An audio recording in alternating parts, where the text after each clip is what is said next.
காலையில் எழும்பும்போது 7 மணிக்கு தாண்டிருச்சு. சுவிட்சை போட்டால் கரண்ட் இல்லை. வெளியில் காற்று மழை வேறு பெஞ்சு கொண்டே இருந்தது.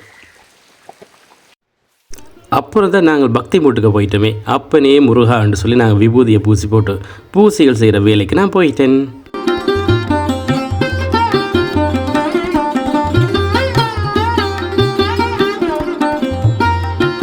இந்த பக்தி மூட்டை எப்படி இருக்குன்னு சொல்லி நீங்கள் மறக்காமல் கீழே கமெண்ட் பண்ணி கொள்ளுங்க.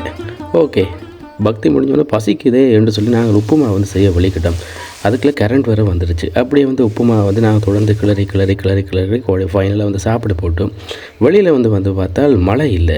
ஓகே, மழை இல்லை தானே, வெளியில் எங்கேயாச்சும் வெளிக்கிறோன்னு சொல்லி பைக் எடுத்துக்கொண்டு வெளியில் வந்து ஒரு கோயில் ஒன்று இருக்குது. அந்த கோயிலுக்கு ஒரு கும்பிடு ஒன்று போட்டுட்டு போய் பார்த்தா திருப்பி மழை. ஐயோ நானும் கொடை ஒன்றும் கொண்டு வரல, ரெயின் கோட்டும் கொண்டு வரேன்னு சொல்லி அடித்து பிடிச்சி வீட்டை வந்துட்டேன்.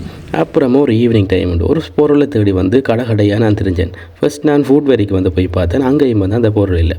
வாசலில் ஒரு நாய் நின்று அதுக்கு ஒரு ஹாய் போட்டுட்டு திருப்பி பைக் எடுத்துக்கொண்டு வலிக்கிட்டேன்.